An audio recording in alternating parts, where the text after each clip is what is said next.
flaming queen. Because I mean, Not not everyone's a great big flaming queen. Yeah.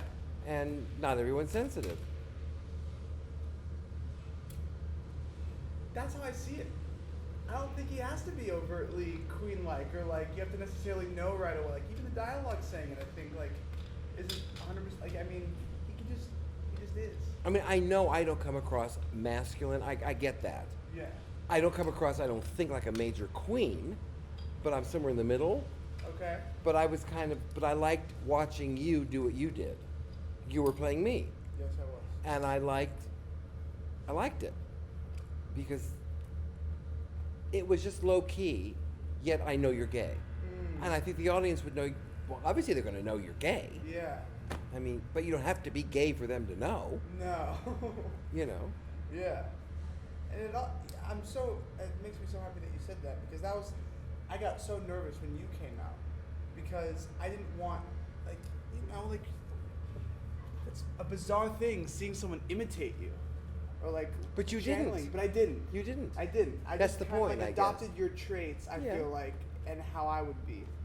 Which I Worked for guess- me. Okay. Because I know I'm a very sensitive person to begin with. I know that. Yes. Obviously, you're sensitive. It comes across, it just comes across. Mm-hmm. Even when you're just being you.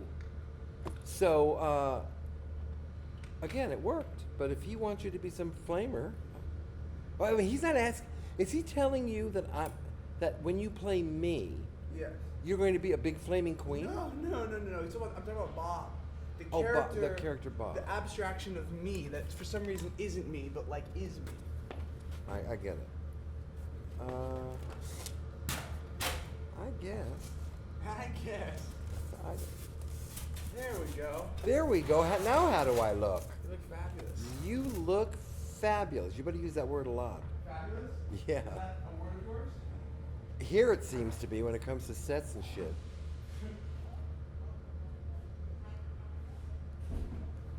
Just don't shoot my dirty pants. I didn't realize I would have shaved and everything this morning, and I know you were doing this. It's not for anything besides me just talking with you and being able to watch. All right, just go ahead and talk normally for me. Hello? How are you? I'm doing fine. Good. What's happening? Keep going. We're doing an interview today. That should be interesting. I'll be as honest as I can be. That's good. Am I done? No. Keep talking? Oh no, you can stop like Oh. artificially. Is the interview over? Done. Thank you for your time. Thank you.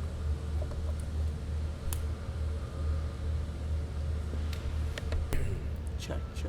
Hello. Hello.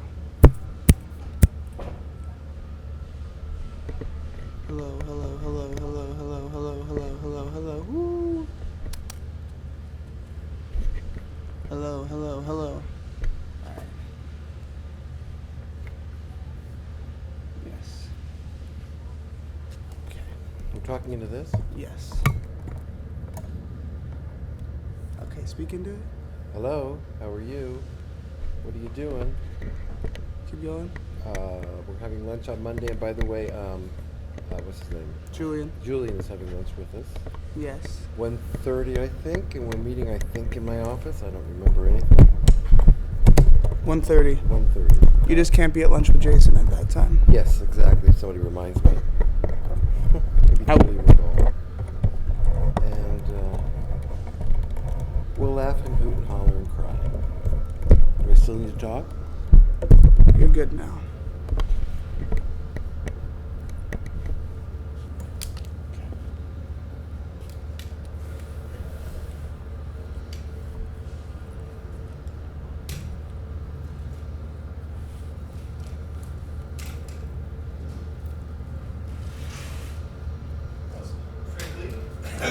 Yeah, it's got thorns.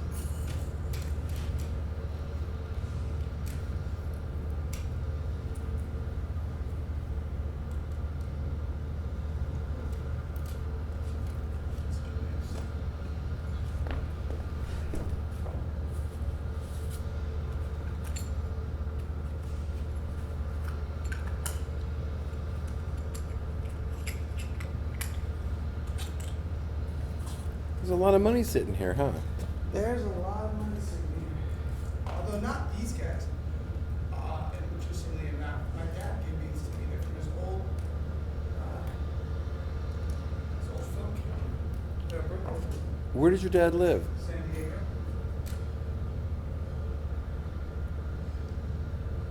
Both your parents are Jewish? Both my parents are Jewish. My mom's mom converted, but she's still Jewish. I love being Jewish. I love being Jewish. I think it's the best. I think it's the most loving and accepting of the collective religions. And that's not including Buddhism, though, because that's not really a religion necessarily.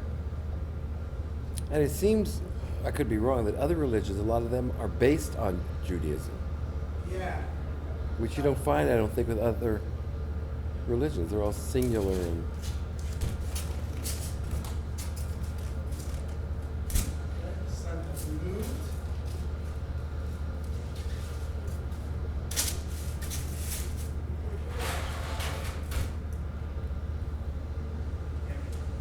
Handsome as ever. yeah, what a guy.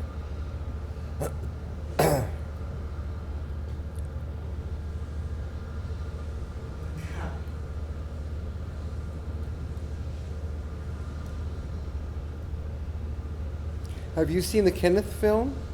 I have. Mara showed me. You know where he's sitting? He's talking to his. Where he's real son. sick and he's no, he's talking to Adrian's son. Adrian's son. Oh, okay. So that's for a second. For some reason, I thought that was his son. No, that was his best friend's son. I've never seen it. You've never seen it. I've never seen the film. How come?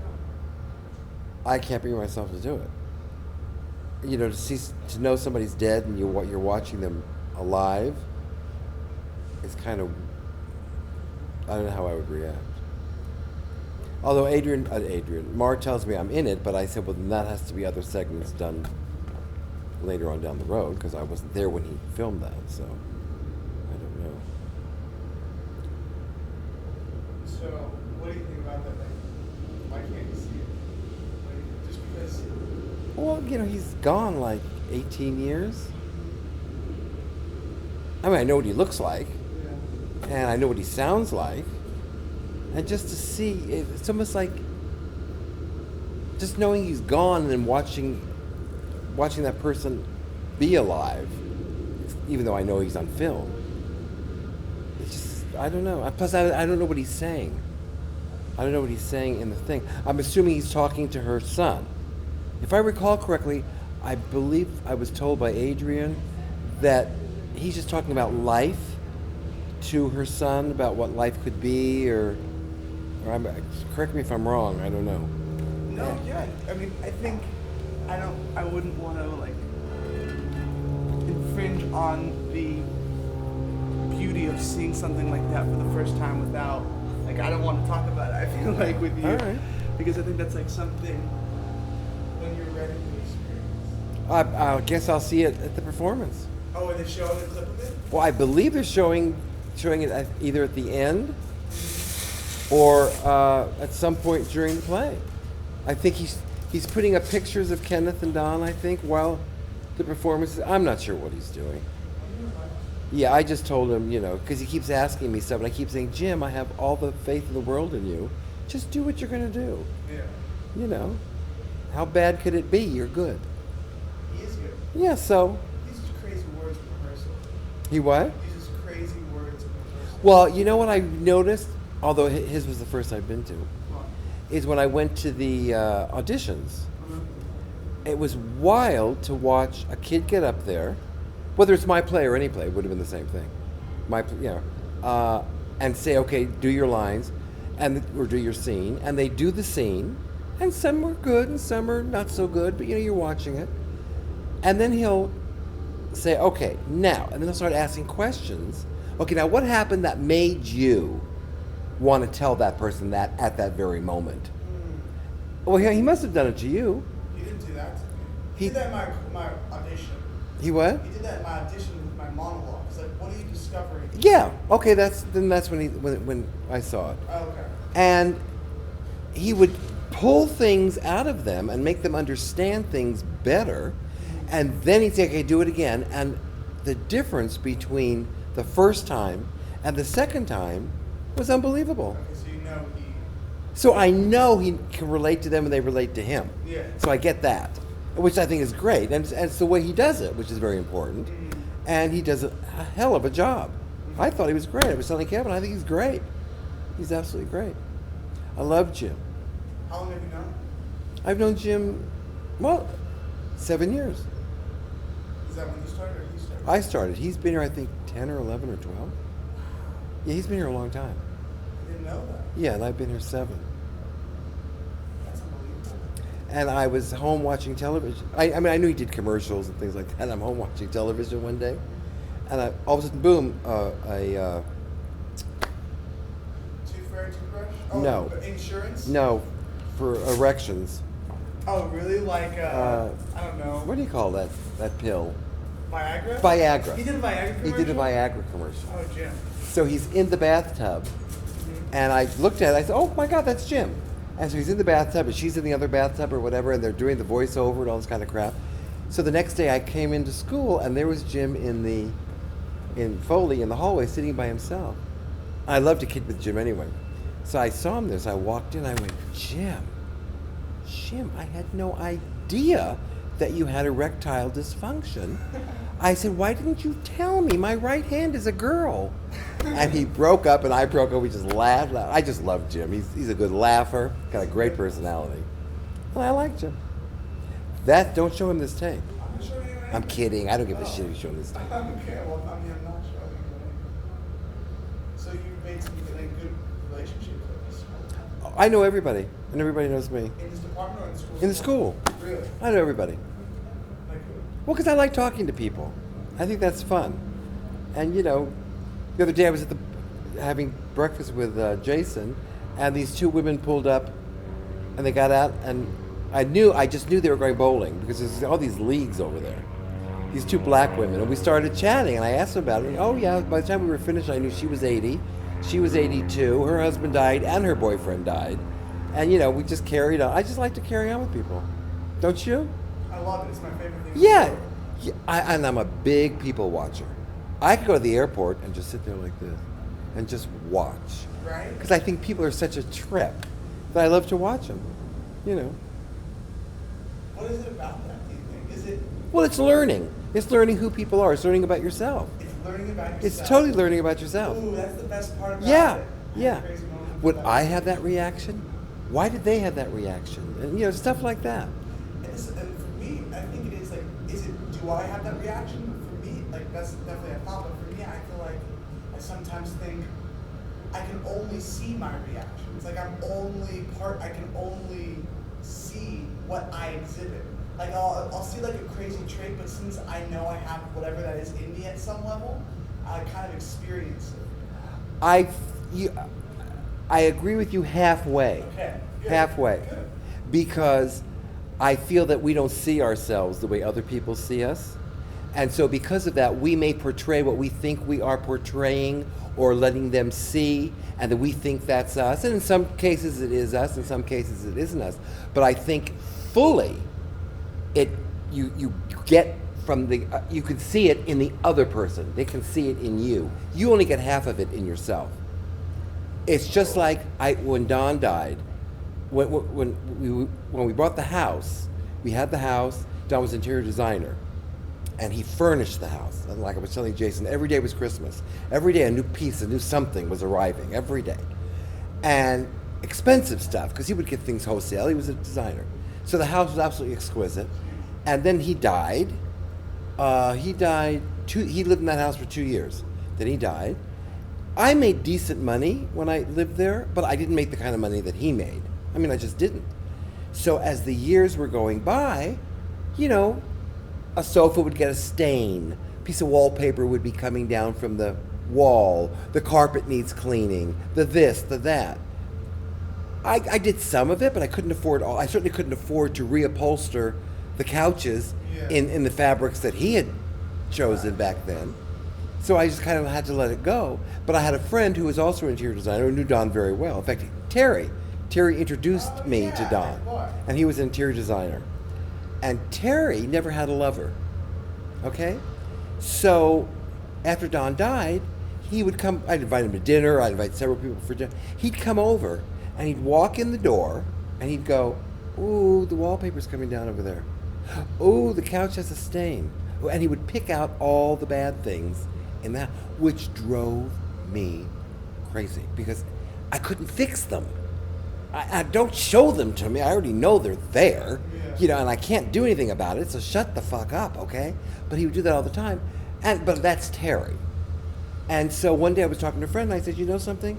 He's never had a lover." I said, and this is the excuse. I said, if you've had a relationship with somebody, or you are having a relationship with somebody, and you go to somebody's house, and you say, "Oh, the wallpaper's out," but when you get home, your lover or your wife or your husband is going to go, "That's not a nice thing to do. You're only going to upset the person, so don't do that." But when you're alone, you don't know when you make these mistakes. Because there's nobody there to say, "Why the hell did you do that?" So that's what life really is. It's a combination of relationships, learning from them. They learn from you. You tell them off once in a while. They tell you off once in a while. And that's how it goes back and forth. So I really feel it takes other people. So we don't see ourselves like you don't see me the way I see you, and vice versa. That's just the way it is. You can't. So that observation that's happening Yeah. is only seeing 50% of it. 50. You're only seeing 50% of it about you. Because I'm only seeing what I see from the inside. And what's going on in your head, and how what you're taking, how you're taking it, and deciding what it is in your head. You may be totally right. You may be totally wrong. But that's when you're talking about you. Now, other people, not that you're 100% right all the time, but you're watching them 100% of the time. And you're getting that input 100% when you're staring at them and watching them. And you're figuring things out. I mean, when I meet people, I can tell you in an instant, that is a nice guy. I can tell you right now, he's a sweet, sweet man. Or I can go, he's a fucking serial killer. I'm telling you now, this kid's a serial. I mean, I just know. Could I be wrong? Of course I can be wrong, but I feel I'm right. And I go with those instincts. I will trust things in you as a stranger that I wouldn't trust in the guy over here, because I just feel you could be trusted. I have a sense about it. And that's how I feel. I don't know how we got on that, but I guess you brought me there. Well, we're talking about the airport. Oh, the airport. You like talking to people. Yeah. And that's the best part about life. It's such fun, yeah. Yeah. I'll tell you, I had like a really weird situation once when I was thinking about connecting with other people while I was on acid, actually, with my cousin. And I was stuck in this, you get cyclical thought patterns. I've heard from other people who tried it, and that's how I felt. And the thought was first of all, my consciousness has never not been. Since I've been born and until I pass away, I'll be aware. And when I go to sleep, I'm not really aware. And so it's really just been a continuum of one awareness. So that was freaky. But then I realized that if we are born kind of individually and can do whatever we want throughout our life, when we pass away, we're going to be an individual again. Why is it that I crave connecting with people so much? I got really sad about that. And that's just that thing of that thought. I just didn't understand it. I don't understand that.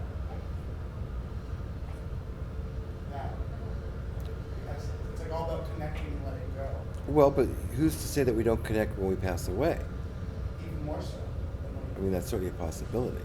And that's how I kind of feel like the Beatles for Sam thing. Someone was like, Sam is here. And I agree. I agree with that partially, because I don't think I agree with the way that they're thinking.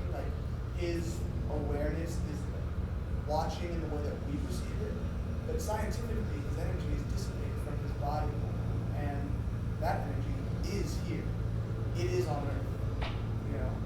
It's like the mind is a motor that's run on the same oil as everyone else's motor. That is universal, and it's scientifically sound. So when you turn it off, the oil's still there, and it's still functioning in the world? Yeah. I mean, it has to. That's entropy. There's no energy that's created or destroyed. It's just transferred. You know, I was just thinking the other day, if you could go over and wake up a dead person, because I used to think the reaction that they would have, you know, you're alive now, they would jump up and then go, oh my God, what's been going on? And then I realized the other day, if you were able to wake up a dead person, whether they've been dead 10 minutes or 20 years, nothing has really changed for them. It's like going to sleep and then getting up the next morning. Nothing, you don't know you're dead when you're dead. If it's a fact, I don't know, you know, I haven't died yet. But from what we know, I guess, if it's a fact that when you die, you can't see, you can't hear, you can't think, you're gone. So if you woke up, it would be like I went to sleep last night.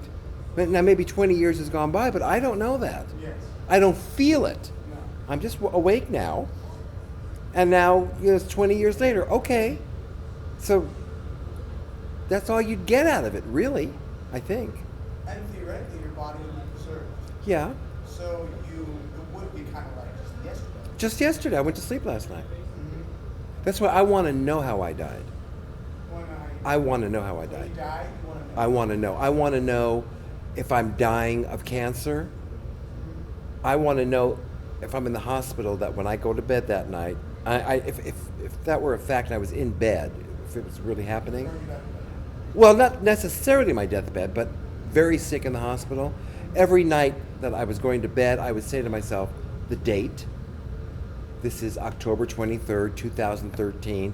I'm going to sleep. I may not wake up tomorrow, but I already know if I don't wake up, I died October 23rd, 2013. Because I'm making myself aware of it right now. Of course, I won't know anything once I'm dead, but I know, and I know I died of cancer. I want to have known. And then at the same time, I don't want to suffer. So there are times I say, I really just want to get a heart attack, boom, and just hit the floor. Jeez. That's what I really want. But I just want to know how I died. Everybody else is going to know how I died. I want to know. As silly as that may sound. I don't think it's as silly as you think. Well, maybe not. I think it's based on your experience. Maybe. Right? Of others who have Yes. died? Wanting that. We And like giving that to you. yeah, to some extent. And Don, both. Don asked for the time as well. No, he did not ask for the time. Kenneth did. Oh, absolutely. Yeah, we're waiting for. He wanted to die the same day that. Wanted to. Oh, I didn't tell you the story? Well, I read it in the script, but I didn't have it. Well, yeah, he just, it was April 7th. April 8th is his birthday. April 6th, April 4th. It was April 5th, right? Or when He was- Don died April 6th. I am losing my mind because of my heart. I just found out something about if you have a bad heart, you get very forgetful, and that's happening. Anyway, I think he passed away April 6th, yes, 1994. So anyway, yeah, Kenneth was so sick, so sick, and he said, I'm going to sleep, and I said, okay. So he went into the bedroom, went to sleep, and I was watching TV in the living room, and then I sat there and I thought, what the fuck am I doing? I may as well go to, it was like 9 o'clock. I may as well just go to bed, in the night, at night. So I thought I may as well go into bed too. So I laid down with him and went to sleep, and I fell asleep, and then I just heard the mumbling and all that. But the reason so you know the rest of the story. And then once he knew it was after midnight, he died like that. And I know why he did it. I know why he did it, because he knew that I would never forget the day, until today, I would never forget the day Don died, because he knows how forgetful I can be. But he knew I'd never forget that. And he wanted to, and he was so close to it anyway. He held on. So he held on, and he figured, I'm going to hold on till April 6th, and God damn if he didn't. And they let go. And he let go, and he died in the middle of the night. And it was awful, because when I realized that day that he was going, it was maybe 11 o'clock, and he kept mumbling and all that. We had a nurse that came in every day. I called the nurse, and I said, because she had told Adrian, she said, you know, he could last like this for months. And that was like a day or two before he died, she said that. Because Adrian asked her. She said, oh, he could be like this for months. And so that night I called her, and I was panicked. I said, you got to get over here. You have got to get, I said, something's going on. Something's going on. She goes, well, I can't come here. I said, why not? And she goes, well, I'm home with my babies. I have 2 kids. She says, they're sleeping, but I can't. I said, okay, I'll tell you what. I said, you tell me where you live. I'll come to you. I'll stay with your kids. You go to my house, and you take care of Kenneth. And she goes, well, we could do that, but I said, better yet. I said, I have 2 bedrooms here. I have a bed in the other room. I said, bring your kids, put them in the bed, let them go to sleep. And so she brought the kids over. And we put the kids in the bedroom, and then she went into the bedroom, and she was shocked. I mean, as sick as he was, she still was shocked that it just took a turn like that. Oh, it just took a turn. And she left, and then I called her, and I said, he died. And she couldn't believe it. And I called Adrian about an hour after that. And Adrian came flying over, and she ran in. I opened the front door for her. She went right past me to get into the bedroom, and I grabbed her, and I said, he's gone. He's gone. And she started to scream. But she said to me, I don't know if this is in the play, she said to me, you have to call his parents. And I said, no, there's no point in calling his parents, because for the 2nd or 3rd time they were coming to visit, I said, they left today, early today, to be here. They told me they were coming again. I said, so they're in the car. I said, we didn't have cell phones like we do now, these kind. So I said, I can't reach them. She said, call them. I said, Adrian, there's no reason. And she's crying, and I'm crying. We're arguing back and forth. I said, there's no reason to call. I can't. They're not home. She goes, call them. I said, okay. It was like 3 in the morning. So I called, and his mother answered the phone. And I was shocked that she answered the phone. So I went, Mrs. Quintana, you're home. And she goes, yes. She says, we were going to leave today, but we decided we're going to stay here, spend the night at home, and leave early tomorrow morning. And I said, Mrs. Quintana, I have horrible news for you. What? I said, Kenneth passed away at 1 or something. She let out a howl, just a howl. I had to take the phone away from my head. It was like a wolf. It was like a wolf, but it was continuous. I mean, this is his mother, who had been so awful to him. And I could see the pain. I could see the pain she was going through. God only knows what she was thinking. But this howl seemed to go on forever. And then she was crying, and she goes, I have to hang up. And she hung up the phone. And I hung up the phone. And that was the end of that for that night. And then security came. We lived in a gated community. Maybe an hour later, security came to throw me out of the house. So the guy says, you have to leave. The security man says to me, and Adrian was still there. He says to me, you have to leave. And I said, why? He goes, well, Mr. Schwartz passed away, and this isn't your house. I said, I'm Mr. Schwartz. Mr. Quintana passed away, and it is my house, and I'm not leaving. Okay? He goes, oh, I'm so sorry. And out the door he went. But then the mortuary came. I'll never forget it. And I was in the living room, and they asked where he was, and I said he's in the bedroom, and I pointed to where he was. And they went in, and they put him on a gurney. I'm still in the living room. I didn't want to see that. And they put him on a gurney, and we had French doors that led out to the back patio, and then we had French doors in the living room that led out to the same patio. And all of a sudden, I see them pushing him in the patio, and it's cement, and then it's grass, and it's hilly. And I'm thinking, it's bumpy. I don't want him bumping all over the place. So I jumped up, and I opened it. I said, you can't take him through here. You have to take him through the living room and into the hallway and out the front door. I couldn't believe it. I was just screaming my head off. And so they came back through the bedroom, and we started all over again, and they did what they needed to do, and that was that. But I was the last one that saw him alive. I was the last one that kissed him, because I said, it's a closed casket. I don't believe in open caskets. And I paid for the funeral, and his parents did not, so I had the right to say whatever. And so I told them, I said, I want him in that room, wherever you put people, because no one's going to see him. I said, have the casket open. I will come in at some point, because I was greeting people and stuff. I said, I will come in at some point to be with him, and then you will immediately close the casket. And I said, okay. And then, so I did. I went in and I talked to him and I kissed him and I rubbed his face. And he felt like a rock, really, because they shoot you up with that shit. When they shoot you up. And anyway, that was over, and he's in a wall with his casket, and when I die, I'm supposed to be in that same wall. He made me promise to buy the hole above him, which I did. I don't want to be there, so I'm not sure that I'm going there, which is a terrible thing because I promised him I would go there, but I'm not sure because I don't know that I want to rot in hot Las Vegas and my family's here. So I'm not sure what I'm going to do. But anyway, it's Palm Mortuary in Las Vegas, and after you die, they put you in, and then it takes up to a year for them to put your name. It's a marble wall, big squares of marble, each individual, and then they put your name on the wall. And it's funny, it's Kenneth M. Quintana, and if I go there, it's Kenneth B. Schwartz, all exactly the same amount of letters. So we would be totally lined up together, okay? So I said to Palm Mortuary, when you come to put his name on, I want to be there. You call me and make sure that I'm notified, because I want to make sure when they put it on the marble that it's perfectly level and spaced perfectly letter by letter.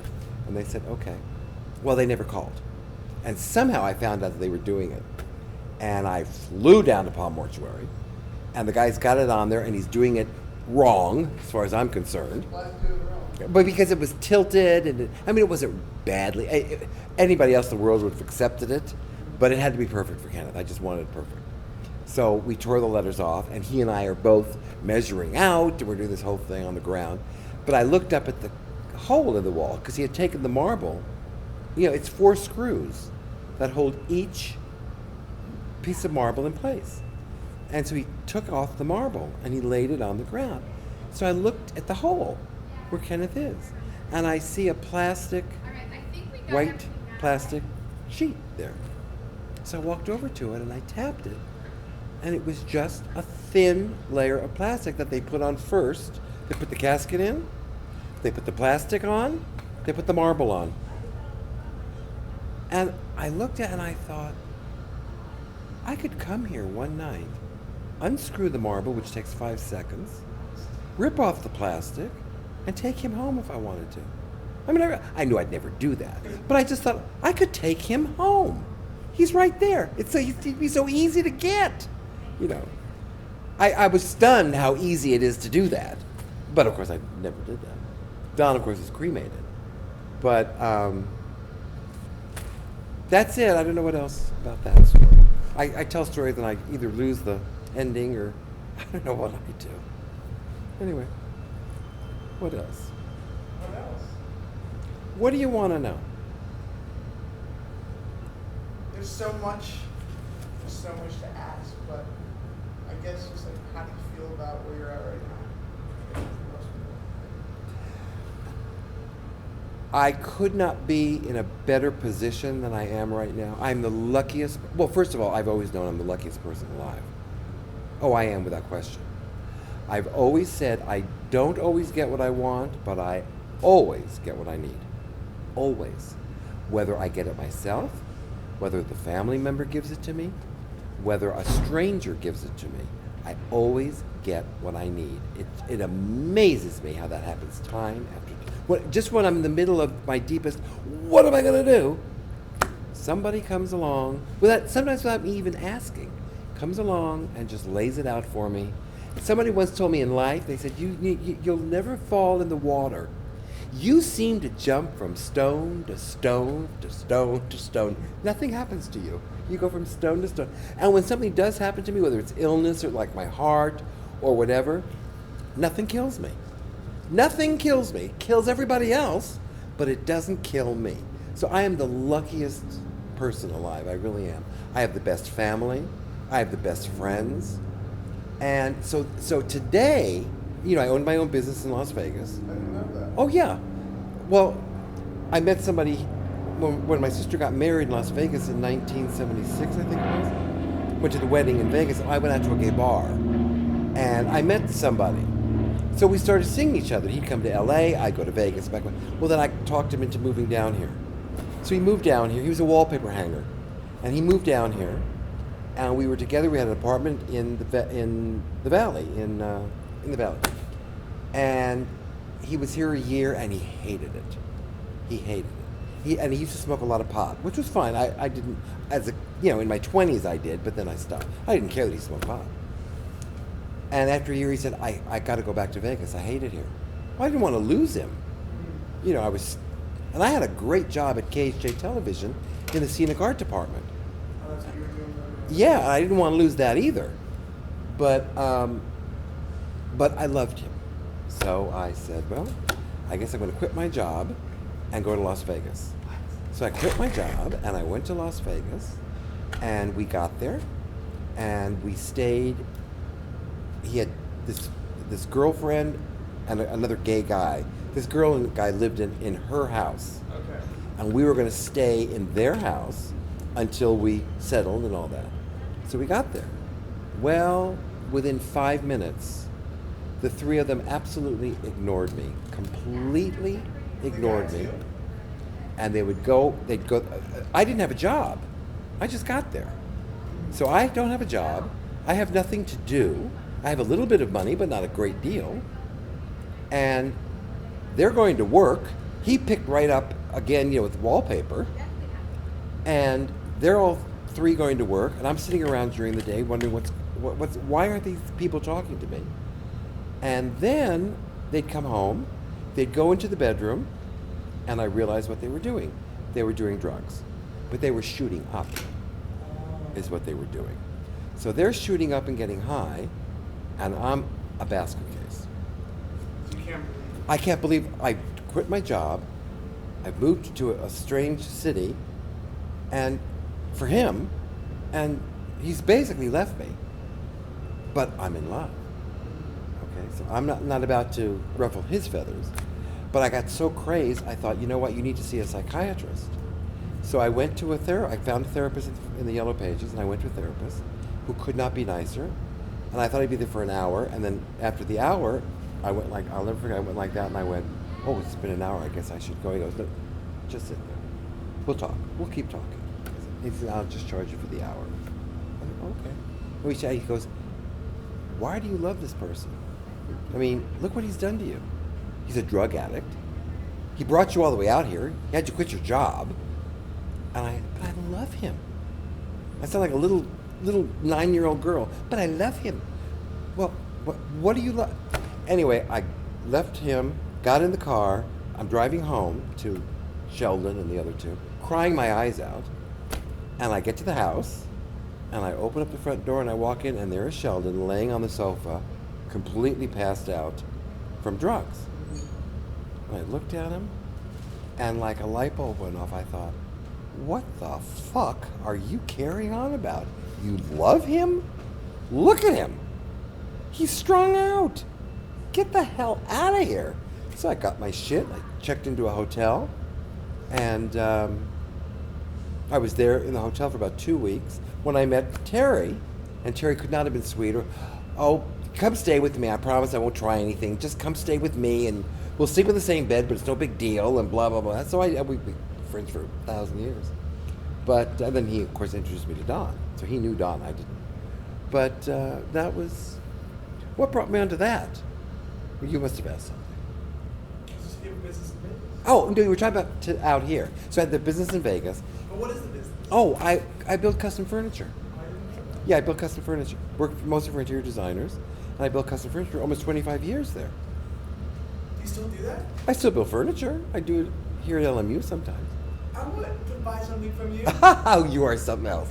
But anyway, so I did that. Then Kenneth died. Yeah. And then I stayed like 2 or 3 more years. And I'll never forget, I had a partner. And I walked in and I was crying. And I said, I can't do this anymore.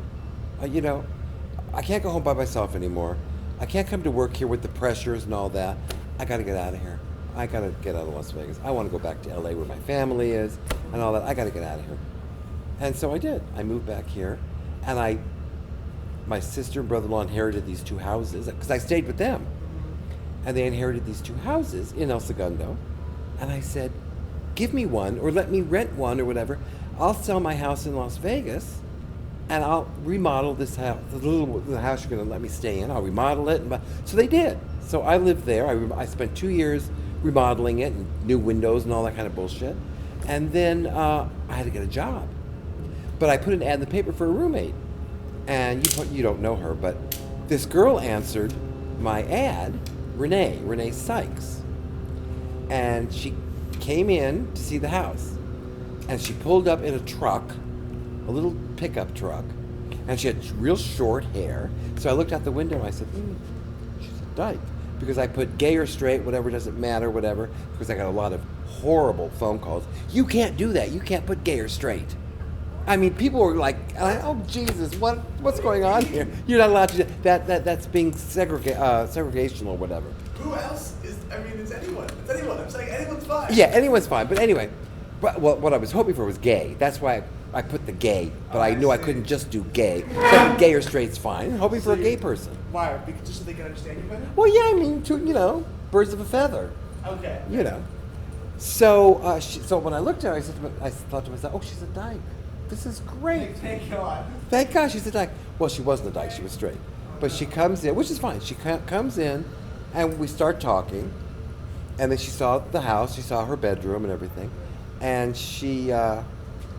and I fell in love with her. I absolutely fell in love with her. So she says, I'll take the place. She says, I'll take it. I'll live with you. And I said, great. Well, she worked at LMU. No. So I said, well, where do you work? She goes, I work at LMU. And I said, really? And she says, yes. She said, I work in the theater department. She's the admin in the theater department. Her office is right there.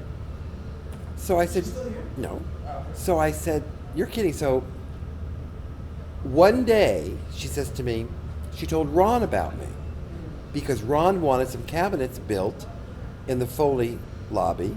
And those 3 cabinets that are there for the posters. Oh, yeah. I built those. Oh. So she says he needs some cabinets built, and I told him about you. He'd like you to come to school. He'd like to meet you. I said, okay. So I go to school. I meet with Ron, and I get the job. I build the 3 cabinets in the LMU shop back there. I built the 3 cabinets, and then she comes home and she says to me, later, they're thinking about hiring a prop master. And I was looking for a job at that. I hadn't worked in 2 years. So she said, they're looking for a prop master. Would you consider the job? And I said, well, what does a prop master do? She goes, well, you get the props for the shows and all that kind of stuff. You make them, you build them, you rent them, you this, you that. I said, well, I love the building part. I said, yeah. So I I got the job.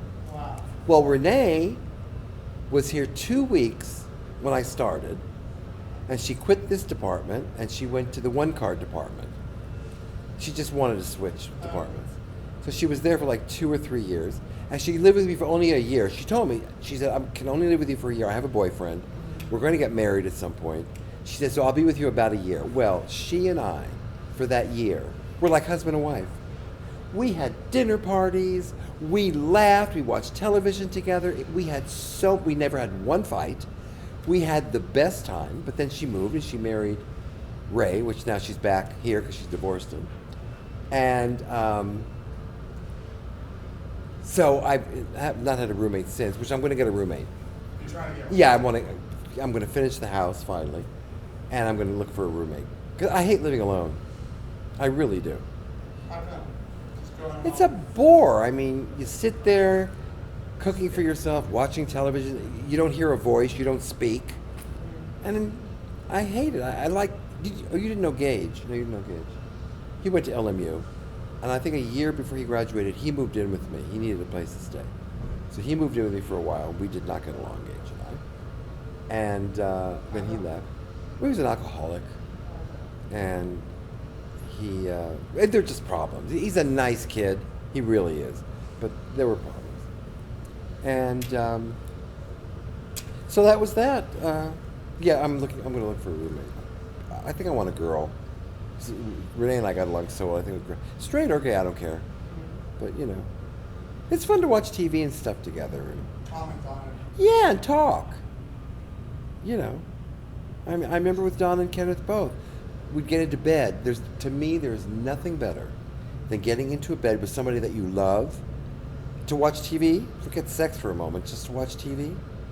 And you're both laying there, you throw a leg over that person, and you're eating popcorn and you're watching a movie. I mean, what is better than that?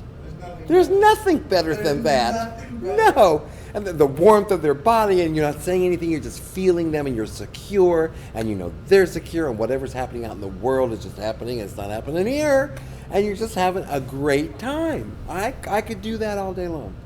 I could do that all day long. It's the best. And if when you're in a relationship, or whatever. Or if you're not. Or if you're not, and you're just laying there and your legs over somebody, and you're both watching a movie, that's okay too. Something I have to do it a lot. You both watching movies and cuddling? Watching movies and cuddling. It's the best. And with different people, and like nothing, like unfortunately sometimes girls like want it to become something, but I'm just like, we can just hang out and like kiss a little bit, watch a movie. Yeah. There's nothing wrong with that. And accept it for what we're doing right now. Maybe we'll have sex tomorrow, maybe we won't.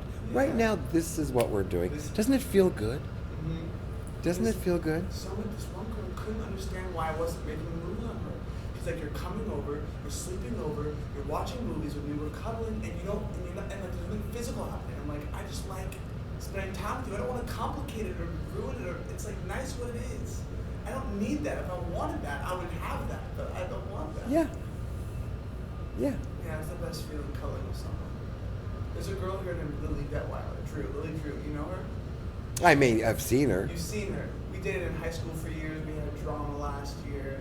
Like, there's not much drama anymore because I'm kind of growing out, like letting myself be engulfed in it. But her and I, whenever we're together and we're just cuddling or making food, it's just the best thing in the world. There's no one like her, she's home to me. That's Even though great. we fight and kind of. Well, that's why. Because you can do all the things. All the things. You can do it The whole all. gamut. The whole gap. You can fight and argue and then kiss and make up and lay in bed and cuddle. Yeah. What's better? What's better than that? Oh, shit. And see, I haven't had that in so long. And of course, now at this point, I feel so old. I just feel so old. I just do. I feel so old. And in the gay world, once you pass 12, you're in trouble. 12? Yeah, once you pass 12. Actually, old? no. Well, That's a joke. yeah, it's a joke. You hit your 30s, then you're hitting 35. I've got friends that are in their 40s now, good-looking guys, very good-looking guys. And we'll talk, and I'll say, like to my friend Paul, find a lover now. You're 43 years old. And he's very good-looking. It gets harder the older you get. You're not going to be as pretty in 2 years as you are today, and you're not as pretty today as you were 5 years ago. I said, so you got to, find it now, because in gay, he knows in gay life it's just so hard because everything is the physical. Everything is the physical. What do you mean? Well, gay guys, everything is sexual. Why? Well, it's changing now. But from my era, when I was your age, everything was physical and sexual. You didn't think so much about relationships. You thought about getting laid. That's what you thought about. Why? Because back in time, being gay, was not good. I mean, you know that. It's not that great today. It's a lot better than it ever was, but it's not that great today. There's a lot of bigotry out there. There's a lot of hatred out there. I mean, you know that from the Sam Shepard incident. You know that from a lot of What's incidents. that? The movie, that young gay kid that he picked up two straight guys and I'm gonna beat the shit out of you. and hung them on a fence. I don't know that. I need to read. Is it a play? It's been a movie and a play. Yeah, It's called. I'll find out the name of it. But it was different back then. Oh well, yeah. I mean, it was horrible. I mean, can you imagine in the homosexuality has been around forever. Sure. Can you imagine what it was like in the 18th century? Yeah, I can even understand. Well, they would have killed you. If they thought you were gay, they would have killed you. So when two gay men sensed each other back in the 1800s, and certainly when I was young, you go to a gay bar or whatever. When I was young in West Hollywood, you've been to West Hollywood. Of course. You know what West Hollywood is now. Yeah, all the nice flags and all that good stuff. But all the restaurants and the bars and the guys holding hands with each other, Yeah. walking down the street, and the nude dance boys in bars dancing on counters, Yeah. just like girls do, and that's how it is today. When I lived in West Hollywood for a year, I was late 20s, early 30s, I guess. I used to walk down the street and walk into a gay bar. There would be people sitting at the bar, okay, and cruising you. They'd cruise you, you'd cruise them, whatever it was. Like checking them out? Yeah, you check each other out, whatever. It could be an undercover cop, because the undercover police back then in West Hollywood would send you a drink. They're straight. You think they're gay, because they're sitting in a gay bar. You're sitting there, they send you a drink, and you say, oh, thank you. They come over, start talking to you. They say, you want to go home? Meaning you want to go have sex. You go, if you found them physically attractive, yeah, sure, let's get out of here. Walk out the door, you're under arrest. It was for soliciting, I think it was for soliciting. They would bust you constantly. That's what we lived through. I would say you're under arrest for being a prick. Well, yeah, but go tell that to a cop. No, I mean, I know. Go say that It's to. different then, though. Today, I would kind of talk a little more to a cop if I would. Oh, so would I. Yeah. But today you don't have to worry about shit like that. How is okay? Yeah. So anyway, everything was done behind closed Why doors is it so physical? That's just the because hardest. it's hard to connect. Emotionally. No, it's hard to connect. It's like geographically, Exactly. And so when you saw somebody and they saw you, and you knew they wanted to sleep with you, It's and like a fleeting moment. it was like a fleeting moment. So get over here, let's just get it on, Yeah. and get out and goodbye. Oh, So everything was very. the secrecy drove it. It drove it, and it drove it into alleys, and it drove it into, because people were having sex in alleys and things. But what society doesn't understand is, it wasn't that we consciously went, gee, I think I'm going to pick somebody up today, and I'm going to take him into an alley, and I want to go home with the person, just like you want to go home with the girl that you might meet. Yeah. Whether you know her a long time, or you just met her that night, and you both are having consensual sex. You don't want to be doing it in alleys. You go to her place, go to your place, whatever. We didn't consciously say, I'm going to go into an alley. But you were driven there because it had to be so fast, it had to be so, okay, we're here, let's do it. It could have been in an elevator. Who gave a shit where it was? Society drove us to that. Because you shouldn't be gay, you shouldn't be boy on boy, you shouldn't be having sex. It's not the sinner we don't love, we love the sinner, it's the sin we hate. That's what they say. So you had to just be quick and cool about it. And so that's what you did. Now, today's generation, it is really different. These guys are getting together, they're staying together, they want to adopt kids. Like Carl. Carl. Carl Snyder, his partner. Who's Carl Yeah, Snyder? the scene. Carl Snyder, he does. Here? Yeah, he does the music. He's doing the music for Rent. He's done a lot. He had a leg issue when he got sick. Anyways, he's had a partner for a long time. Does the partner work here? No. Okay, so they want to adopt a kid? I know they've been together for a Oh, long well, time. now see, that's happening. Yeah. You go to West Hollywood, those boys that are holding each other's hands, they're in relationships. And Is they, that beautiful to you? oh, it's wonderful to me. I think that's fabulous. I wish I could have that. You were like a maverick kind of, though, for doing that, right? You were kind of doing that before it was fashionable. No. No? No. You couldn't walk down the street holding hands. No, I mean like you were in a relationship before. It was Oh, fashionable. yeah, I was with Look at Don. the side of your hand. So I you was- can just talk and chill. I was with Don Mm-hmm. for 10 years. And of course, I would have been with him forever had he Yeah. not died. And I was with Kenneth for 5 years, and I would have been with him forever had he not died. Yeah. You don't have to talk to it either. You can just Oh. talk normally and chill. But, they died. And do you think that is a contributing factor to why you don't want to be in a relationship right now? No, I don't want to wanna- be. I just, I'm 67 years old. What? I'm 67 You years don't old. look even close to Yeah, I that. do. No, you don't. I'm 67. You're not look. I thought you were at most 50. 38 at most 50. At most 50. No. I have issues that I've thinned out. My face, all this stuff my face is falling down. I get all. It's fine. What do you mean? Well, I'm getting skinny. I've lost a ton of weight. Since when? In the last 2-3 years, I've lost a lot of weight because of my heart. You look so similar to the photos that I've seen. My one card, I have a full face. Let me see. Oh, my wallet's over there. Can I grab your wallet? Yeah. Can I see? My one card has, I have a full face, and here I have a skinny face. And so that's why I have these things. My one card, what a beauty. It is immaculate. See how much fuller my face is? That I even look younger there. Ah. See? You can see a difference. Yeah. Yeah. Here, I mean, you look like you're like 20. Here you look like you're 30. I Yeah, mean, you're so full wait, of let me shit. do this. Can I do this? You can do whatever you want. It's your game. It's our game. It has to be our game. It's our game. When you're huge, I'll remember these days. We're gonna go out to lunch all the time. Are you kidding? Huh? We're gonna go out to lunch all the time. Are you kidding? No, I mean when you're a big star. I know. I'm saying we're gonna go out to lunch all the Oh. time. We don't have to remember anything. Let's be hanging out. That's Izzy. I hang out with Izzy. Go to the. I mean. You know Izzy? Well, I mean, that's not even a big deal. You knew Julie Roberts, Elizabeth Taylor. Elizabeth Taylor. Oh, even bigger. Sorry. Huge. Huge. There was no bigger star in the world. I need to hear that story on here because I know you love that story so much. Oh, I loved Elizabeth. She was just a wonderful. Human being.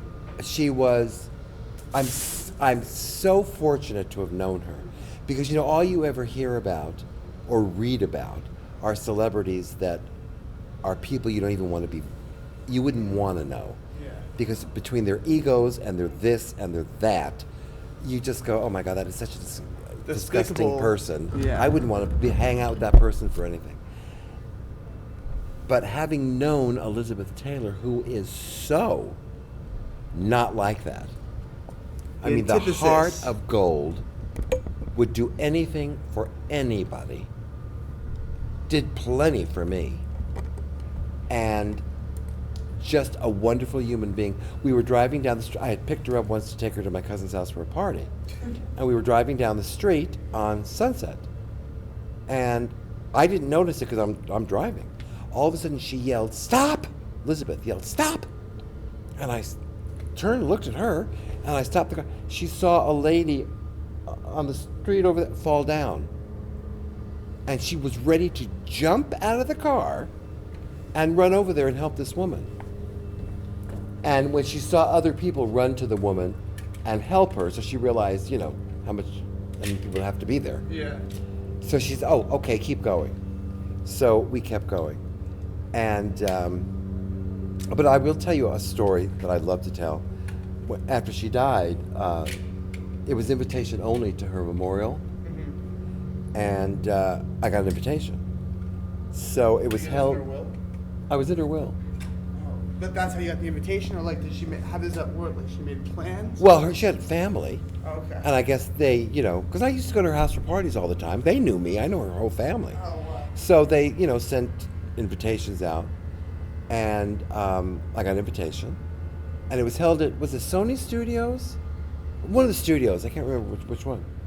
So I pulled in, I parked my car, and I walked to the, it was in a theater on the lot.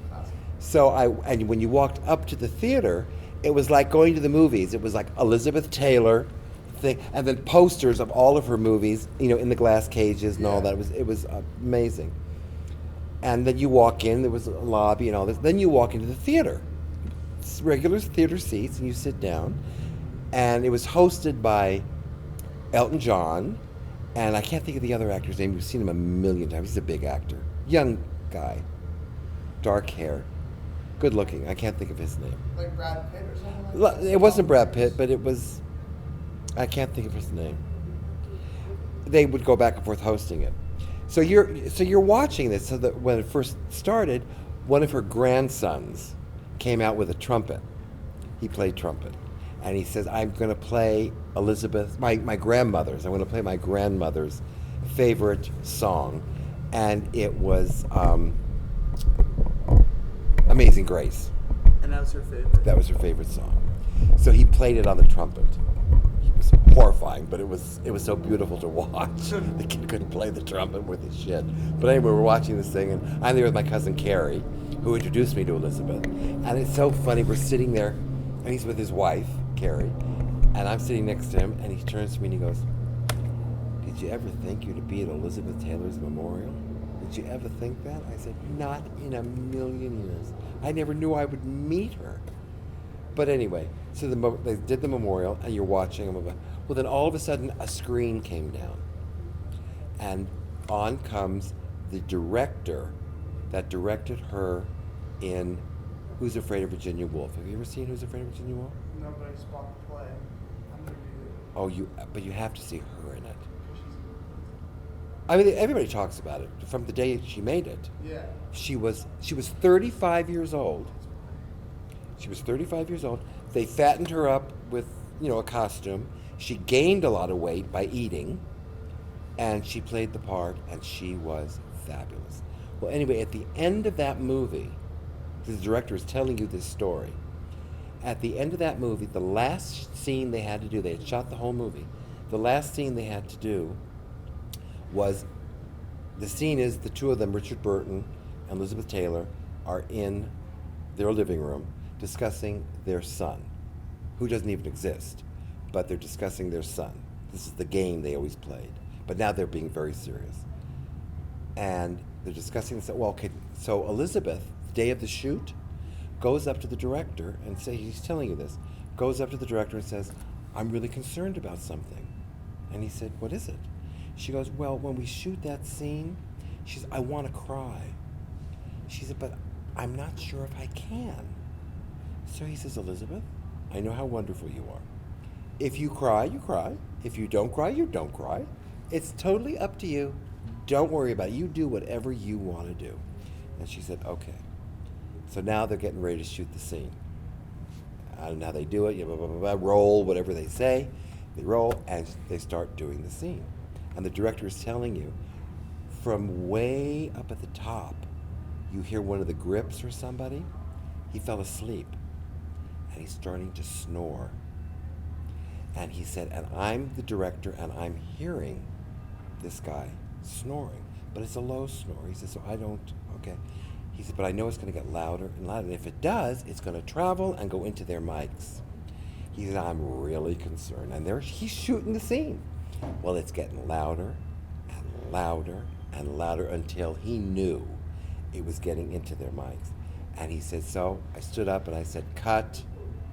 He said, the second I said cut, Elizabeth jumped up on her feet and she went, don't fire him. Don't fire him. Please don't fire him. Instead of, well, you ruined my scene. That kind of shit. Don't fire him. Don't fire him. That's the kind of person. That tells you everything about Elizabeth Taylor. That tells you everything about Elizabeth Taylor. That's who she was. A human being. A human being who all she wanted to do was have fun. You'd laugh with her. You'd tell jokes with her. You could put her down. You could do anything you wanted to her, and she'd laugh and have a good time. That's all she wanted to do.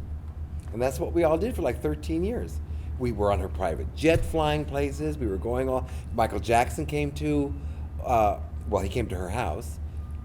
We went to her house thinking we were picking her up and taking her to her 70th birthday party at somebody's home in Bel Air. Well, it turns out Michael Jackson was actually escorting her to the party. So we're in the kitchen drinking. Mm-hmm. With Elizabeth? No, she was upstairs getting dressed. My cousin and I are in the kitchen drinking. The longest limousine you ever saw in your life pulls up, and it's Michael Jackson's in there. And Carrie goes, and Carrie traveled with Michael. He said he's very weird. I said, okay. So I'm expecting him to come in the house. And of course, I'll invite him into the kitchen and we'll all drink together. He sat in that limousine. Elizabeth's always late. Yeah. An hour and a half later, we're still sitting in the kitchen. He's still sitting in the limo by himself in the driveway. And then finally she comes down. She gets in the limo and she says to Carrie and I, follow the limo, follow us to the party. Okay. So we followed her to the party. Now, there was like, everybody valet parks, Mm-hmm. and now there was like a line getting into the house. And we're behind Michael and Elizabeth. And all the pictures I'd ever seen of Michael, they carry on about his nose and his this and his that. Mm-hmm. So I wanted to see him. I wanted to see what his face looked like. Mm-hmm. But I was behind him. And so finally, he turned around to look at something. And I looked at him and I thought, he's a good-looking guy. There's nothing wrong with his nose. He is a good-looking guy. I mean, he wore that crazy hair. Yeah. And his lips, he had red lipstick on. Because his lips were very red, just like they are when you see him on television. But other than that, he had a nice face. Anyway, he escorts her into the house, takes her to her table. I go to my table, Carrie goes to her table, and then Michael gets up. No, he never even sat down. Then he goodbye, kisses Elizabeth, and out the door he goes, gets back in the limousine and split. So he never even stayed. But I will tell you one very funny story. Do we have time for it? Yeah, as much time as I will tell you one very funny story. We're at the party. 50 people were invited to her 70th birthday party. Okay? And I was one of them, my cousin was one of them, which I was thrilled that they had considered to invite me. She knows the whole world. And only 50 people are coming to the party, and I'm one of them. Was like, oh my God, okay. You got the letter, you're like. I got the invitation, I got the whole thing. I'm like, I'm going to her party. Okay. Do you have it still? I lose everything. I bet. So anyway, so we're at the party. Well, in the house is Shirley MacLaine, Elizabeth Taylor. At my table was Lionel Richie and his wife, and huge people are sitting in this room. Okay, I'm telling stories at the table. We're telling jokes. So I get up to smoke. I want to have a cigarette. Now we're at. I always can never remember her name. She's a songwriter with 3 words. She has 3 names. She was married to Burt Bacharach. Joanne something. Yeah, Joe. Mary Jo. Yeah. Can't think of her name. She's huge in the industry. It was at her house, a mansion like you cannot believe. Okay. So I want to smoke a cigarette. I'm not going to smoke in the house. So I get up and I walk out the front door and I'm smoking a cigarette in the driveway. And I see a guy standing there smoking a cigarette. I got to go talk to him. So I walked over to him. I said, hi, I'm Ken. He goes, hi, I'm blah, blah, blah. We shake hands. We're both smoking and everything. And we're standing and talking. And all of a sudden he turns to me. I'll never forget this as long as I live. He turns to me and he says, again, understand there's huge people in that house, like that far away from where we're standing. Yeah. And he looks at me and goes, are you anybody? Just like that. He goes, are you anybody? Which I thought was the greatest line I had ever heard in my life. It's the best line. And I looked at him and I said, well, no, I wouldn't say I'm somebody like the people in there. I said, but I was brought here, I'm with somebody that I think is a somebody, because I was with my cousin Carrie. He's her dentist. He's Elizabeth's dentist. So I said, I'm not really somebody. I said, but I'm with a somebody, and he doesn't ask me who my somebody is, and I don't ask him who his somebody, because he says, I'm nobody too. So I don't ask him who his somebody is. Okay, fine. So now we're talking. We go back in the house together. He goes to his table. I go to my table. 40 minutes later, he gets up. He walks over to my table. He says, you want to go out and have a cigarette? I said, sure. We did this about 5-6 times. So we're outside talking and everything. Now the party ends. My cousin's talking to Shirley MacLaine. I walk over to walk out the door with him. So the 3 of us are walking out the door, and I'm thrilled to be with Shirley MacLaine. And we get outside, and the cars are coming, and blah, blah, blah. So Carrie says, oh, my car's here, come on. And I see that guy standing over there, Bill, whatever his name is. So I went, oh, wait, I got to say goodbye to Bill. I've been talking to Bill all night, so I got to say goodbye to Bill. So I run over, and I said, it was really nice meeting you. And I put my hand out, and I shook his hand. He goes, wait, he said, I want you to meet my wife. And I said, oh, great. So he calls this girl over. They're a young couple.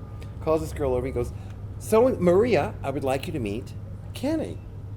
And I went, hello, Maria. How are you? She goes, fine. Maria was his somebody. Maria was the child that Elizabeth and Richard Burton had adopted many, many years ago. So she was the adopted daughter in the family. That was Maria. So I said, oh, I get to meet your somebody. I said, well, come meet my somebody. And I grabbed him and I brought him over. I said, this is my cousin Carrie. He's Elizabeth's dentist. That's my somebody. So they shook hands and blah, blah, blah. And then we left.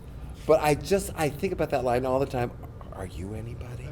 Are you? But he said it not to be, he said it because the 2 of us are nobodies. And we're with a bunch of somebodies. And it was it was just weird. And it was fun, and I loved it. I had a great time at the party. That's amazing. But it was a fun thing. But knowing her was amazing, I must tell you. Knowing you don't know this, but she was the biggest star in the world that anyone had ever seen. Anyone had ever seen. First of all, she was the most gorgeous woman. You looked at that face when she was young. You looked at that face and you went, Nobody has a face like that. That can't be real. It was so exquisite. There wasn't one feature that wasn't perfect. And she had a body, beautiful breasts, a little waist, and she was little. Elizabeth was very little. And I once said to her, we were driving in the car, and we were driving and we were talking about men. Because she was in love with my cousin. But my cousin was not in love with her. She was 14 years older than he is. And The dentist. Carrie. He loved Elizabeth as a friend, and she was very good to him. And he was very good to her. And she took him everywhere. She took him to the White House. She took him everywhere. But he just wanted to be her friend. She wanted more than that. And he would call me up on the phone, and he would say, she wants more than that. We'd go out. She wants me to kiss her goodnight. I don't want to kiss her goodnight. I'm not going to kiss. Is he gay? No, he's straight. He's straight. Okay, so I don't have to worry about being gay if I don't want to kiss this. Okay, right. It was unbelievable. Interesting. So every time she would invite him to dinner. I mean, I went to her house a million times for parties, but she would do separate dinners, well, I guess with a lot of people, but she would call Carrie, come for dinner. He would call me, and he would say, meet me at my house at 6 o'clock, we're going to Elizabeth's for dinner. So I'd go to his house, we'd drive to her house, we'd have dinner with her, mostly in her bedroom upstairs, and blah, blah, blah. This to happen like 4 or 5 times. He'd call me up, be at my house at blah, blah, blah, we're going to Elizabeth's for dinner. The 6th time he called me, I said, I'm not going. He said, what do you mean you're not going? I said, Carrie, when she calls you for dinner, she wants to be with you. Whether you want to kiss her or not, it means nothing. She wants to be with you. She doesn't want to be with me. She wants to be with you. Even though she's always been very sweet and she lets me, come and blah, blah. She would like to be with you, I'm sure. So be with her. Extend yourself a little bit. Give her a peck on the cheek good night, and leave. That's all you have to do. I'm not. You're coming. I'm not coming, and I didn't go. And she was with him alone, and I'm sure she had a wonderful time, and it was grand. But I had a lot of fun with her. You're right in the middle of an Elizabeth Taylor story. Every time we teach classes, we talk about Elizabeth. How long have you been doing this interview? Well, I don't know. We're having a very good time. Why? Why do you ask? How's it going? It's going very well. I mean, it doesn't feel like an interview. No. That's far. Alright, I'll let you guys do your thing. Well, you can sit down. Well, I gotta print it. Oh, you have to work? Yeah, I'm kind of. Was that your way of telling me I'm not? Farms the Heart opens in 5 hours. So I gotta. sitting around giving you. Oh, I gotta do the candles. friends. Yeah. I gotta spray candles. Oh, But I can wait. But anyway, but you just didn't know I the can't. power. No, No. there is not. there is not. As big as the stars that you know of today, as big as they are, Yeah. they're not close to what she was. And I mean that. They're not close. Every day she was on every magazine, every day on television. The Pope, she left, her husband died, was killed in a plane crash, the one she was married to.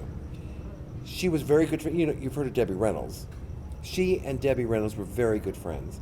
Debbie Reynolds was married to Eddie Fisher. Did you ever hear of him? He was a singer. She was married to Eddie Fisher.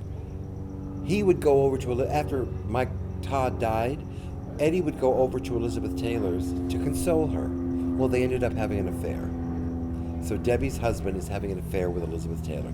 He leaves Debbie Reynolds to be with Elizabeth Taylor. And it was a scandal. It was a scandal. The Pope commented on it. Now, when have you heard a Pope comment on an individual? Never. The Pope said, her children should be taken away from her. That's what the Pope said. Okay? What a prick. What a prick. But that's the impact she had on the world, where the Pope came out to say something about Elizabeth Taylor. She was so huge. She's so influential too. Oh, please. And before her death, she hadn't really done a movie for 25 years. Yet how old are you? I'm 20. And you still know who she is. I still know who she is. That's how big. Hasn't done a movie for 25 years. Anybody else who doesn't do a movie for 25 years? Nobody. You don't know who the fuck they are. Yeah. But you know who Elizabeth Taylor is. And the last movie she did was The Flintstones. You ever see The Flintstones? Yeah, of course.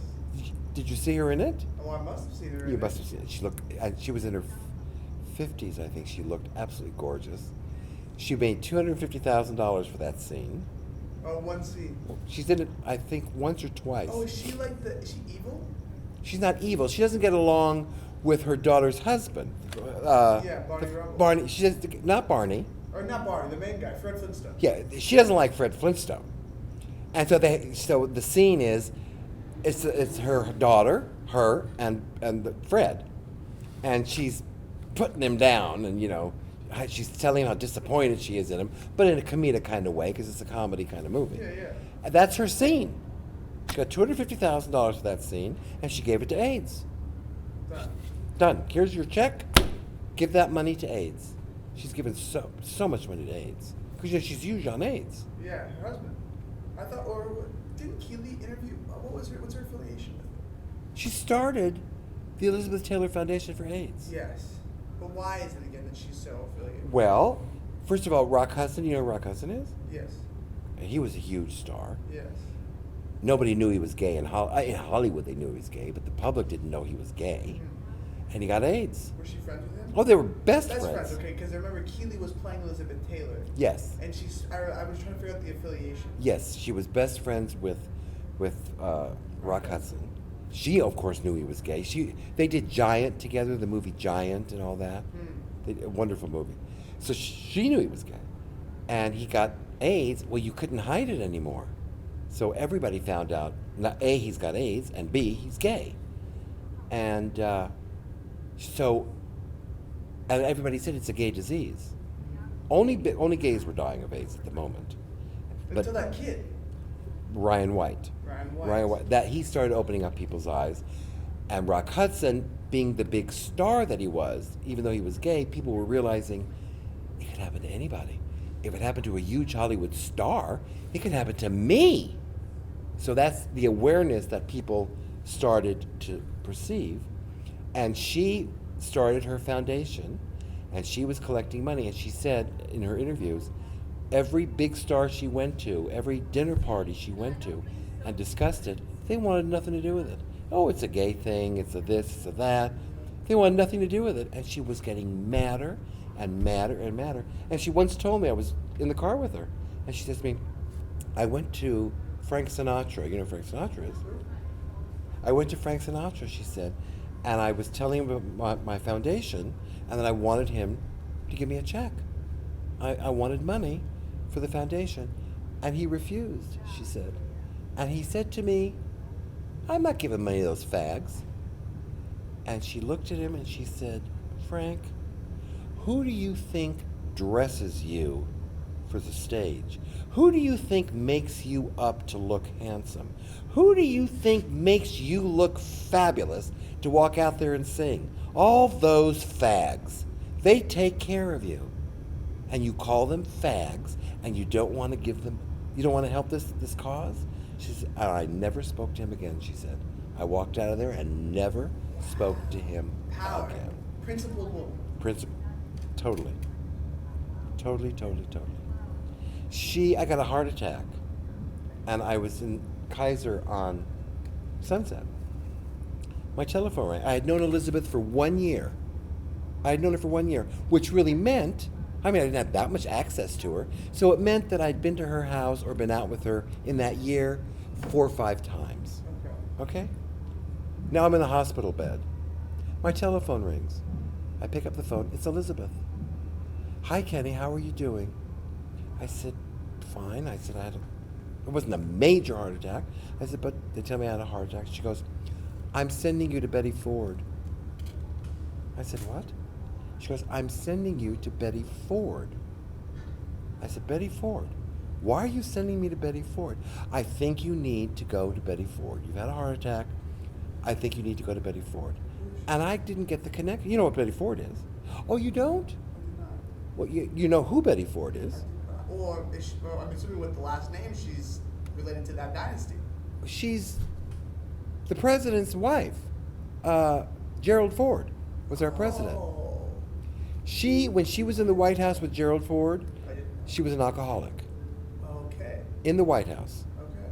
And she decided to come out of the closet and tell the world that she was an alcoholic. And she did. She came out and told the world she was an alcoholic. She then turned around and created the Betty Ford Rehabilitation Center, which is in Palm Springs. So if you have a drug problem or you have a drinking problem, you can go to Betty Ford. And it's named after Betty Ford. Elizabeth had been to Betty Ford twice for drugs, and the whole world knew that.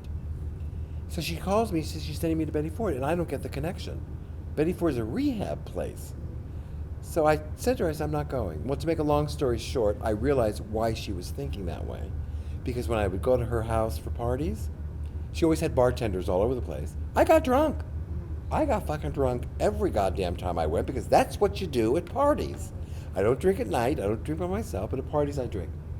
So I figured, oh, she's seen me drunk at her house.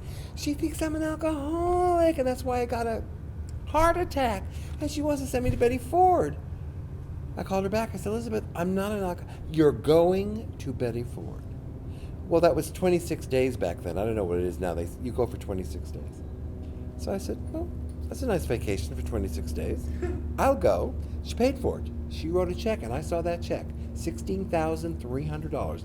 I had known her less than a year. She wrote a check to Betty Ford for $16,300, and I went to have a 26-day vacation. It was absolutely wonderful. I loved it. And that was that. But anyway, enough of her. What else? I think we've been talking for a while. Can you smoke a cigarette and just fit, like have like the Whatever you want. Tell me what you want. I want to watch you smoke a cigarette. Oh, I gotta go. We have to go to the truck to get them. All right. Sure. Do you mind? Trust this equipment here. We can go for a little. Oh yeah, nobody's gonna steal your equipment. Oh, in fact, I'll leave my phone here. Oh. Isn't it nice to smoke? You know, we're not supposed to smoke up here. We're not? Did you know that? No. Oh, we're not. It's not legal to smoke up here. People complain it goes in their office. So let them complain. All right. We're having an interview. For the actual purposes. Huh? For the actual purposes. He needed to watch me smoke. And this was the only place to do it. So it's an interesting life you've had. And you've loved it. I couldn't ask for a 67-year-old person that's still working. I could not ask for a better place to work. I mean, there's parts of this place that drive me crazy. I want to kill people from the tower. But generally speaking, I couldn't ask. When I come here, it's like going to Disneyland. And being with the kids and running around getting props and doing what I do, I couldn't ask for. I got the best job in the world. I mean, I really, really do. I love getting up in the morning and coming here. I really do. And you attribute that to the students?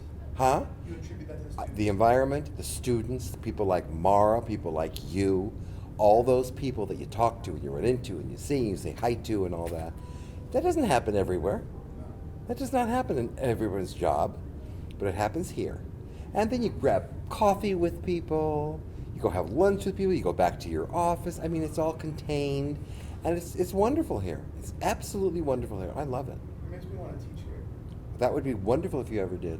I want to. Another thing I want to talk with you about, eventually, we don't have to do it today because it's its own subject, but I want to start a program for freshmen who are lost.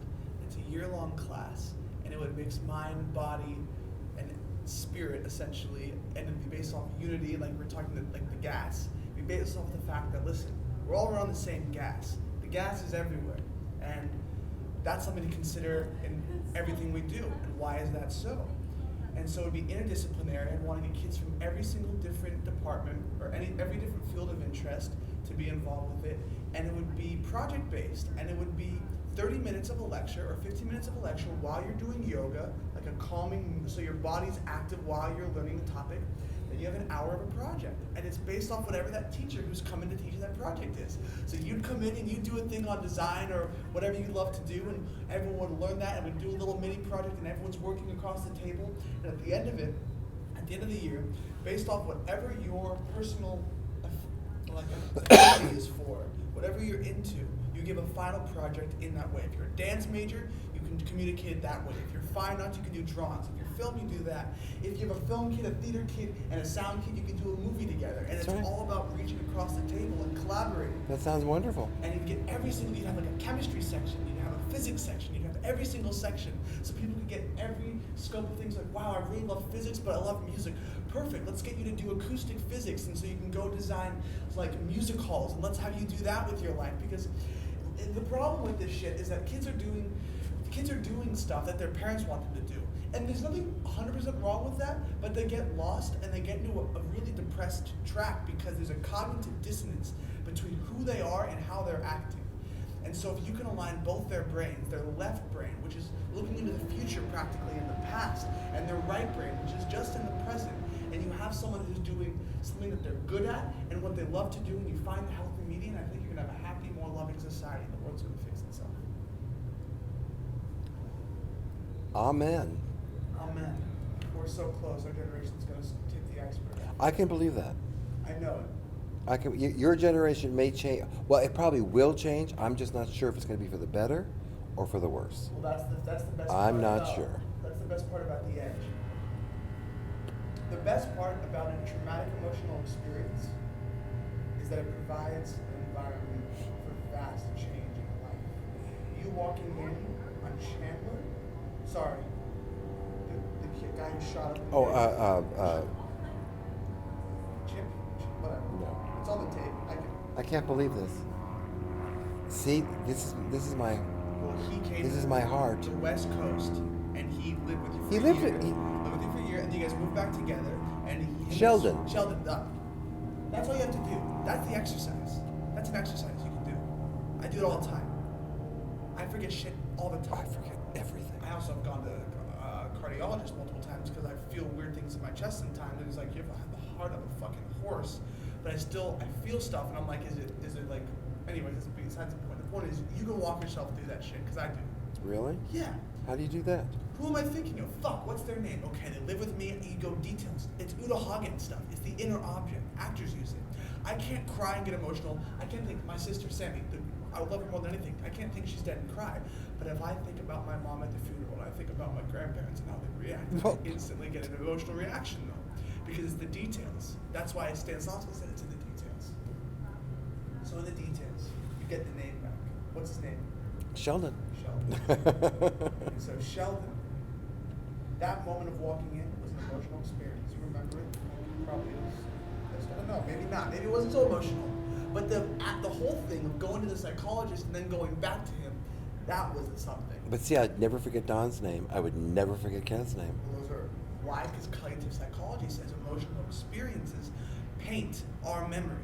I mean, that's the metaphor I use. It's like using color instead of black and white, or you color in the details the more emotional the experience is. If it's too emotional, though, you white it out because you go fucking Jackson Pollock on it. But that's another part of my education theory, is what if you taught for the epiphany?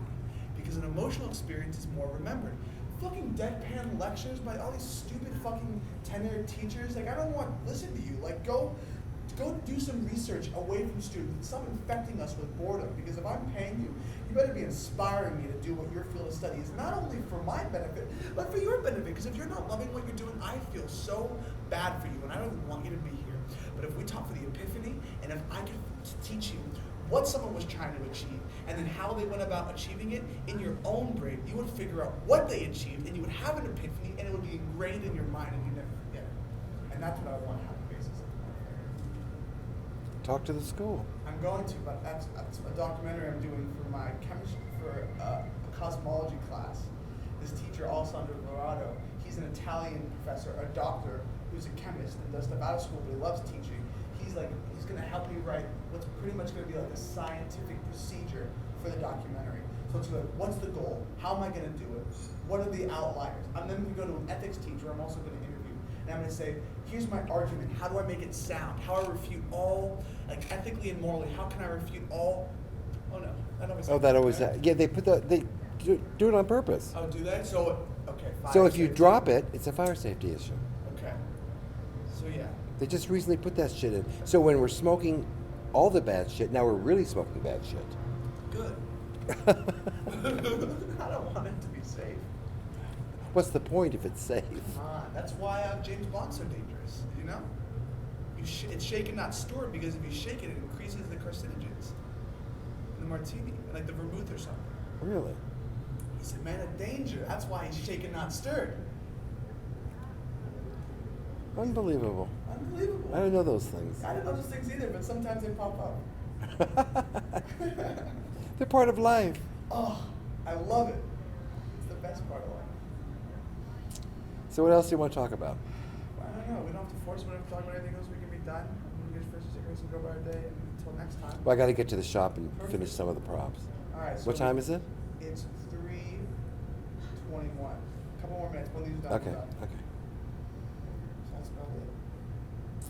So you graduate this year. I'm graduating next year. You're here one more year? I'm a junior. Oh. We gotta work on film stuff. Would you be interested in that? I know you're super busy, but Do what? just like if I need props for. Oh, I can help you with that. That'd be so cool. I can help you with that. But this is the thing. What I don't like is like the way it is right now in the film industry. It's like, all right, tell me exactly what you need, and I'll go get it. But to me, that's like building a hierarchy. That's like you doing something for me. Like if I want to work with someone, I want them to be working with me. I want just as much as like my creative energy is towards the project. I want them to be like, it shouldn't be a fucking cell phone on the table. It should be a dial phone. It should be like a turn wheel, like a turnstile, or like. Well, you're very Ron Marasco. Is that how he is? That's what he does. He wants to see everything. Everything. Everything. The lights, the set dressing, that telephone, that toaster, that dish. He came, we're teaching a prop class here. Did you know that? I didn't know that. Jason and I teach a prop class. What is it?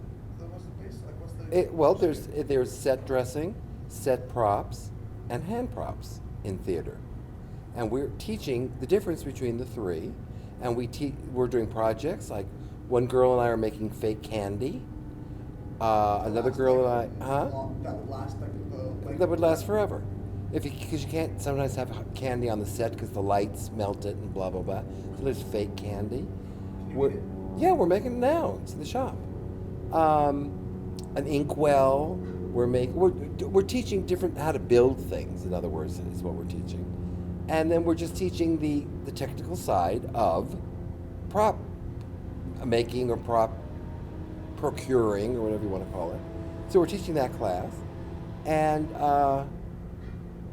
Ron is so Ron came to speak in our class. And I got to tell you something, he spoke and my eyes went like this, because I learned stuff from him, listening to him, that I never even thought twice about. And he was just amazing talking to this class. I mean, he held you captive for a year, an hour. I couldn't get over how wonderful he was. Huh? That's the trials and tribulations of dealing with Ron Rasmussen. Oh, you fall in love with him and you hate him all at the same time. Yeah. Right now, yesterday I loved him, today I hate him. But that's the way it goes. But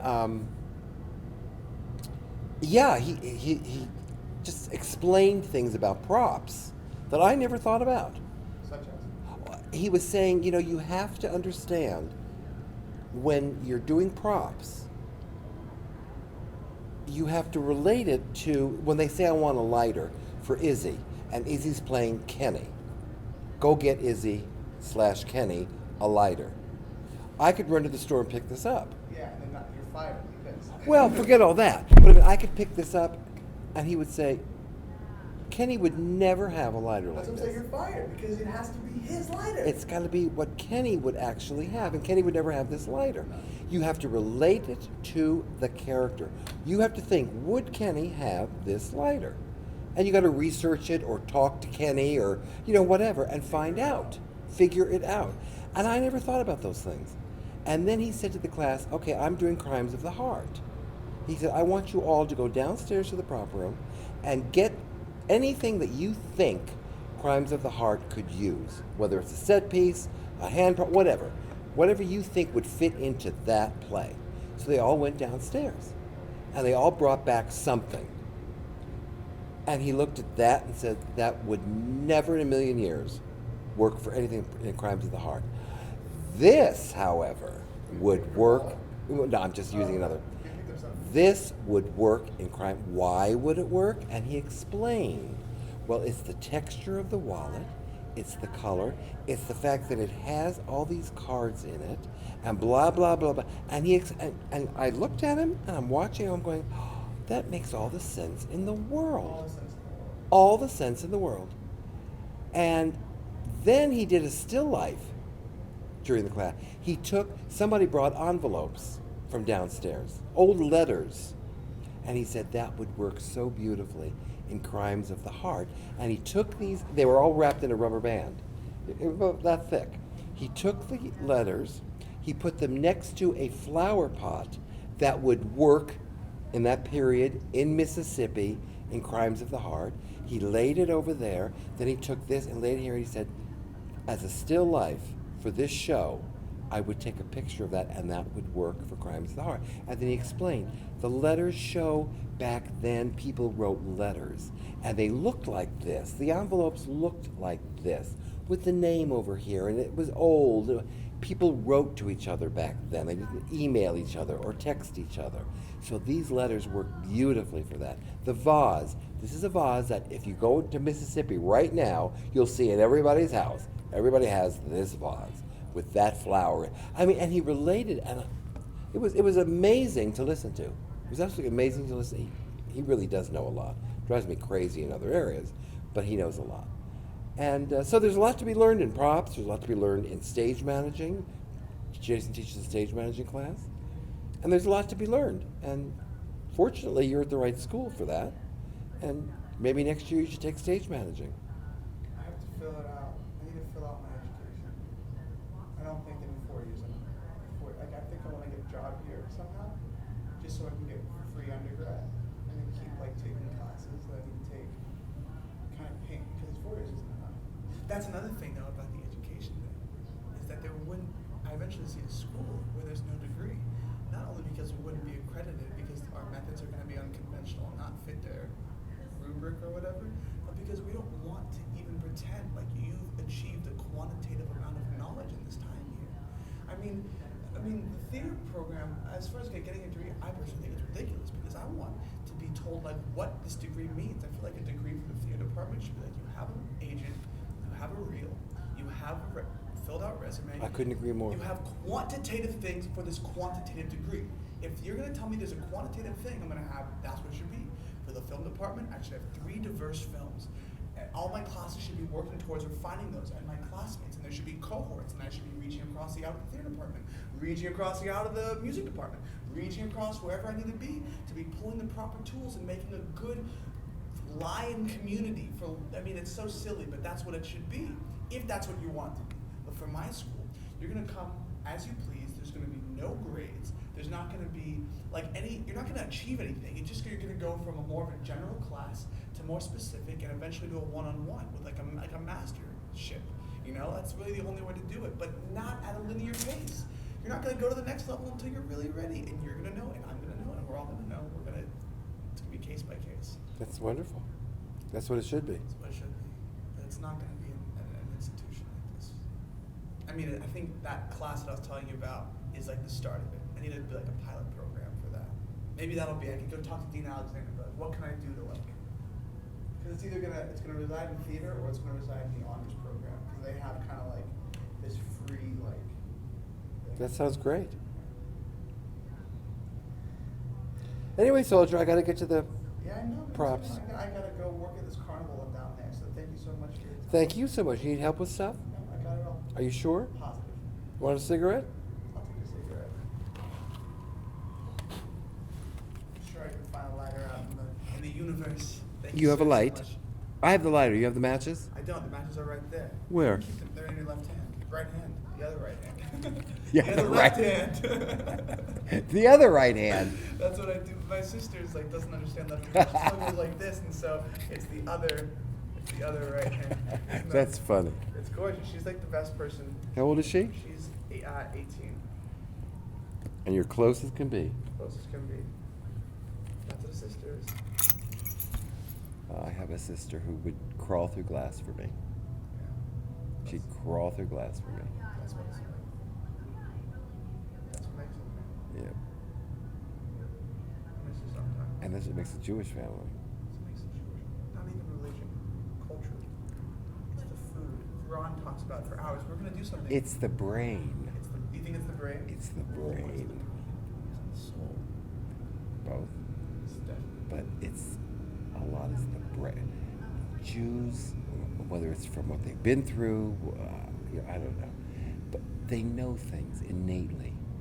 And Jews have a soul that is so good. You know, even we have a reputation of being cheap. That's so untrue. It's ridiculous. We're not cheap. We're maybe frugal, That which is smart. yeah. What's wrong with that? That's how you're supposed to. And conduct what's wrong with yourself. being rich? There's nothing wrong with being rich. I mean, if you happen to be rich. There's a lot of Jews that are rich, and people just hate that. They just fucking. And the Jews own everything about. They're smart, and everybody aspires to being comfortable and having money. So why are you picking on Jews that are rich? You know? Have a nice quality of life. Yeah. For you and your family. Yeah, and we're just good people. We're just good people. That's just the way it is. That's Sometimes just the way we it get is. the shit, but I think we usually take responsibility. Absolutely. And then we try and fix it. Exactly. Because who doesn't get the shit? And I realize, and thank God I have it, so much of life is common sense. It's just common sense. It's like you know what's right and you know what's wrong. It's the path you choose to go down. You choose. You choose that path. Yeah, and you know when you're But fucking. and you know when you're fucking up, and you know when you should say you're sorry, and you know all the shit.